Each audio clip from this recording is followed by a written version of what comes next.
We are all hibernating in winter and awaken to the warmth of spring. We open the window and come out through the door to see the tulips blooming. We pick a flower and smell the fragrance. The lake has melted. The fish swimming. The tree is coming to life with new leaves emerging, the buds and the pollen.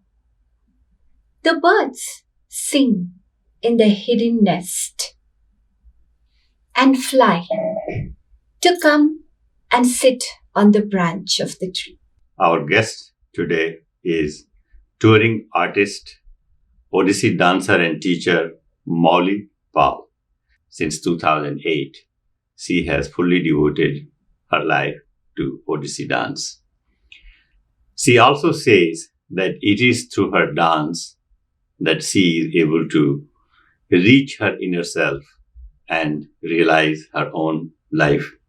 We are going to talk to her about her journey in the Odissi dance and also understand what is Odissi dance, how it is different from Bharatanatyam, how it is different from Kuchipudi or any other forms of dance, and how it allows us to communicate with people even without any language. Molly, welcome to our studio. Thank you. Namaste. It's so wonderful being here. Absolutely. And I'm so delighted to I know that you have performed at several of our Boston University Times shows, galas, awards galas, and also at one of the Women of the Year function as well. Yes. So it's very nice to meet you in this context where we're going to talk about Odissi dance.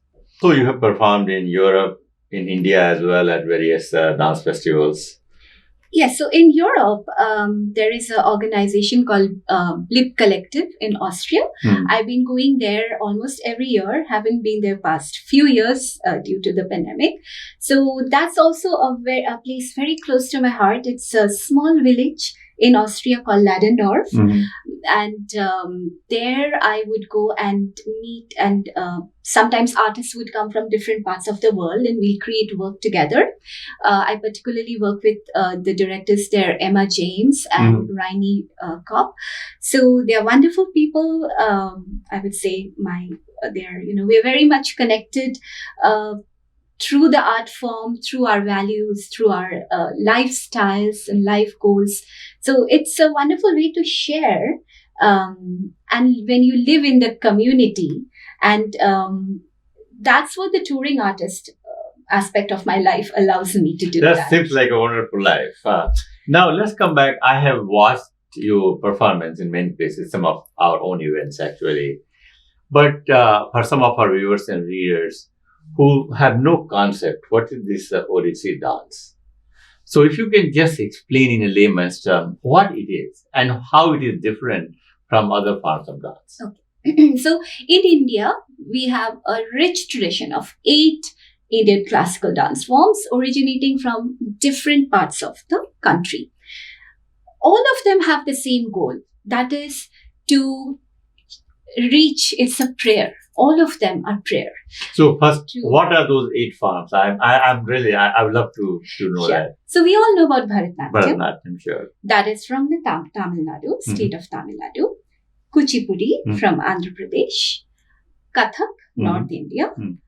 Kerala has 2 dance styles, Kathakali and Mohiniyattam. So Kathakali is traditionally performed only by male and Mohiniyattam by female.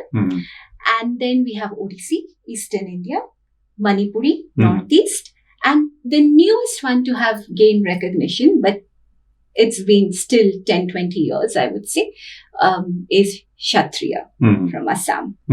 So each one of them, the goal is the same. It's a prayer. Just not to offend, I have to also mention this Punjabi dance as well, right? That would be a folk dance. That would be a folk dance. Yes. Okay. So in India, we have over 30 folk dance styles. And the difference is the folk dance is to celebrate the festivals. Okay. It's celebration. And we have, that's how the community comes together. Okay. So let's stick with the classical dance. Yes. And the classical it's prayer. It's an offering to reach the divine and to involve the audience in that journey. That's why it's a performing arts. Now, how is Odissi different? Each of the styles have their unique aspects, techniques, because of where it originates from, and they are each very rich and detailed.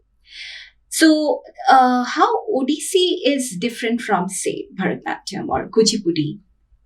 In the technical aspect, I would say Odissi has, it's very lyrical. So, while performing Odissi, or when you watch Odissi, you can notice that the dancer is trying to give form to the music in two ways. The music, any music when you hear, you have the rhythm aspect and you have the melody aspect. So the rhythm is the rhythm that goes, in a beat, but the melody is the fluid part of it. The Odissi dancer maintains the rhythm with the lower body, that is the footwork, but the movement of the wrist, the neck, or the tilting of the head, and very unique movement is the movement of the torso. That all of that combines creates the melody part of it. So the dancer has to think in two tracks. So imagine if the tabla player is also singing. So that is like what the Odissi dancer has to do. The rhythm. But part I've never seen a tabla player singing. I know somebody who's attempting, a wonderful artist I work with in Kolkata. His name is Uttam Mondol. He tries to sing. He also loves to sing, but it's very difficult to do. It's very difficult to do, yes. So that's what the challenge with Odissi is. That the melody is the upper body and the lower body is the rhythm part of it. So you are combining basically two things in a seamless way. At every moment, we have to do both. Okay. Odissi originates from Orissa, Eastern Indian state of Orissa, and the verses or the lyrics are mostly Sanskrit. But when I'm performing in Austria or maybe in Tamworth, they may not know the Sanskrit language, of course. So through the facial expression and the hand gestures, I'm able to tell any story I may want to. And my work is also that while I do the traditional pieces that I have learned from my guru and presently learning with my gurus in India, I also want to share about our contemporary world, issues of our contemporary world. Only then my dance can be relevant to our world today. So I use the techniques that is from the dance, the codified gestures that are very ancient, and I apply those to tell my own story in the present world. So, for example, last year, along with my student Aisha Ghosh, I created a piece called Wildflowers for the Warrior. And that talks about the war. We have a war going on in this world. We have all become like, with each passing day, we think it's normal, but it's not. And I want my dance to also address that. I want to share that with my audience. I want to remind them that that's important, that this is happening. So I created a short piece about that. Yes. So just give us a demo. Okay, so we are ready for spring. And what's in my mind is I'm waiting to see the tulip buds bloom. And sometimes when I'm opening the window to get some fresh air, I can see the birds and I can hear them sing. And I also know that there is going to be pollen and the trees are almost ready to bloom, and I see the small buds coming out. And I know that the deer is also sometimes coming and munching on things in the garden. So, and I can feel the soft breeze And while I walked in today, I saw that it's raining and I was little bit wet. So that's how you can express anything you want Okay, to. now this is a wonderful. I'm really glad that you did this demo. Now, I also want to talk about some human emotions. And I think two emotions are very powerful uh, in us human beings. One is love and one is anger. And they are all inherent in both of us. So, how do you express love and how do you express anger? So, love is very complicated, right? It is very complicated in real life too. Yes, and very delicate. So, the Indian classical dance is so magnificent that we can express very delicate emotions that is also part of love. Like, I am seeing somebody who I want to talk to, but he or she may be talking to me somebody else, and I am like jealous that here I am so much more beautiful and attractive, but instead of talking to me, they are giving their attention to somebody else. So it's a complex, delicate way to a process. Love is also a journey. And of course, love is surrender, unconditional surrender. And love is perhaps being in a state of dream. And love is expressed as ultimately being together in the heart. Wonderful. What about anger? Anger, of course. Anger also is very subtle because what you see as anger has been brewing inside for some time. So I would think like it was brewing because of something, and then, it slowly rises, and then it's like getting out of control. And that's when you kind of have a burst of like your facial expression and body language would be this. And sometimes we show anger, like where you have, like this is like too much, where maybe Narasimha, where he was really angry and he emerged to kill the evil demon Hiranyakashipu. Okay. So I'm going to ask you a tough question now. Now seems very beautifully you can express love, anger. Do you practice that in real life with family, friends? How easy or difficult it is for you to maybe when you are angry and to control your anger or express emotions, or to just control them, to modulate them? My dance actually really makes me a very fulfilling person, and I don't have any much expectation from anybody else other than from me. So people around me actually know me as a very calm person. That's wonderful to have. Yes, because what's the point? So, but I'm still working on controlling my emotions. There are times when I do lose it. And I behave in a way which I feel later that I should not be. I'm working on it. And that is the inner journey. That is the spiritual journey. I want to go a little bit in more depth of your inner journey. That I think the way you demonstrated some of the symbols and emotions, in a way it relates to that. But my question to you is, how does our Odissi makes you fulfilled? What else you are looking for there? I'm only looking to, I feel that I've been dancing for 25 years now, but I have not been able to dance the way that I envision for myself even today. So I am trying to balance my teaching along with being able to learn and practice. I go back to India every 6 months to train. I was going back to perform, but instead I want to learn more with the gurus. I'm currently training. I've always been training under Srimati Nandini Ghoshal in Kolkata. And I'm also now working with a very talented and excellent teacher and dancer, Shiv Narayan Banerjee. So my quest is to learn and be the dancer that I envision for myself. I'm still not there. Okay. So that is the journey, and I'm trying to balance it with my teaching because it takes a lot of practice. And you have your own school here to teach. I am very privileged to be teaching about 65 students in Wilmington, Lexington, Westford, and Hopkinton. And the name of your school is? Upasana. Odissi. And so I'm trying to make some changes and reaching out for support.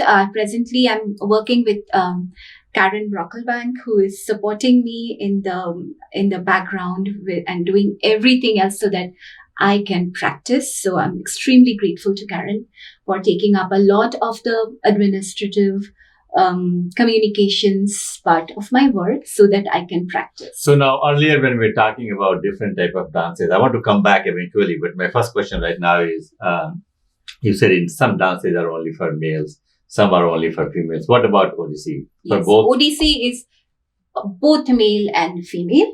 So it is designed, the dance choreography is as such that suppose when I'm performing Wildflower for the warrior, I can be the warrior, the male figure, and then I can transition and become the female.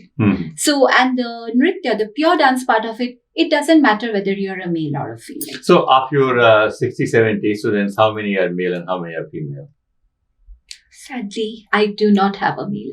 Okay, dancer. But you can have male students. Absolutely. Yes. I wish, and I invite parents to send their boys to dance. What is your oldest? I'm not asked the name, but how old is your oldest student, age-wise? How old is? I have dancers in their 50s. In 50s. Yes, and but my oldest student in terms of the number of years, I definitely want to mention her, Melissa Husser. She's been with me for over 20 years now. So. And what about your youngest student? How old is the youngest? 4.5. 4.5. So you can start very early as well. Yes, definitely. Earlier the better. Okay. Because it's like soaking up the environment. Okay. Dance is about a mindset, philosophy. And how long are the classes roughly? That is like we meet during the week, we meet online to just go over the pieces. Okay. Weekends, they can come for 1.5 hours. I'm very flexible. All my classes are open to all my students. Okay. And I don't think we can do anything in half an hour. Sure. Okay. So it is like longer classes. They should come and practice older like pieces that they knew before. It's like multi-level classes in one. That's how I structure it. Okay. So now my question to you is, as we were talking earlier, so just tell us some differences between Odissi and say Bharatnatyam, and how, just give us a couple of examples. So technically it is the upper body, the flow. Yeah, okay. And for Bharatnatyam, it is angular and linear. But for Odissi, especially the upper body movement is very much, you have to imagine creating circles. Like there's a lot of all kinds of upper body movements and it's the flow. So it is not about the final pose in Odissi. It is the journey from one pose to another.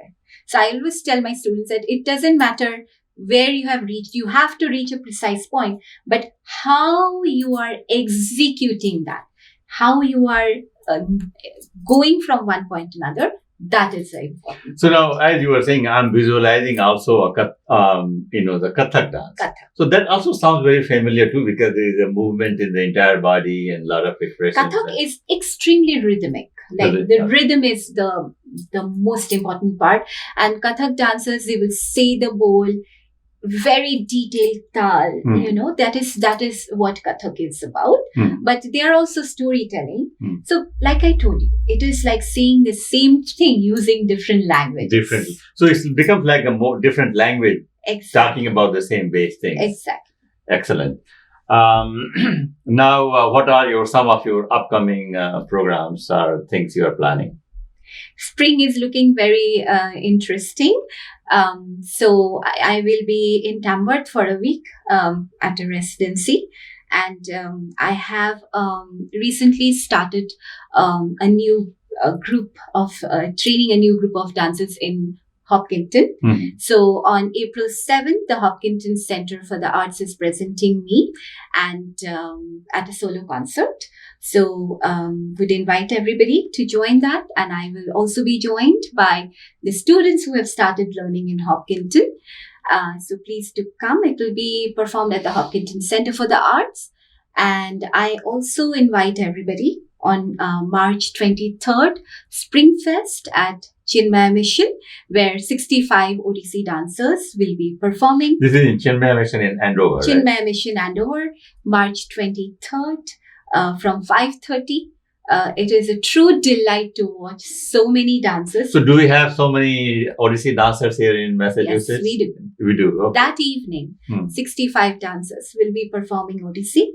And how long the show is going to be about 1.5 hours. And all Odissi? Only Odissi. Oh, yes. That's excellent. And yeah. students, some of my students are coming from New York. Meta will be coming from Maryland. So it is a wonderful coming together. Like winter, we were all doing our respective things, coming together in the vibrancy of spring. Now, the way you have explained the Odissi dance, I think I'll be one of the first audience to watch now at the Chinmaya Mission. It sounds like it's amazing that how you explained and all these, the movement, upper and lower body and the emotions. You mentioned several times about your journey towards inside or inner journey. Can you talk a little bit more about your spiritual journey through the dance? So, like I said, every Indian classical dance is a prayer. You're praying, you're meditating. So what happens when I'm practicing the dance? I have to focus on so many aspects of the dance that I'm forgetting everything else. So somebody may have said something that was bothering me, or something is some stress. But when I'm practicing my dance, all that goes away. And after I end my practice, I feel, why was I so bothered about that? It happens every time. And many of my students have said the same thing, that they have felt that something that was bothering them about our, earthly world, when we do the dance, the prayer, the mantras, the verses, the movements have immense power to heal and to make you more humble. And then we feel like, nothing matters. Nothing matters. We are all on a journey. It's a journey, and the ego or, how much wealth you have doesn't matter. All that matters is at this moment, I'm able to execute this movement. I am feeling the rasa that movement is supposed to create, and I'm sharing it. So now, since you mentioned, if the bottom line is forgetting everything what has happened, then I have a very similar experience with my gardening. Once my hand go into the soil, and once I start working in the garden, like if nothing exists, I'm totally getting immersed into that. And it's also living in the moment. True. Absolutely true. Not worrying about the past, and the future will all be fine if we are living in the moment. Excellent. Moli, thank you so much for your time.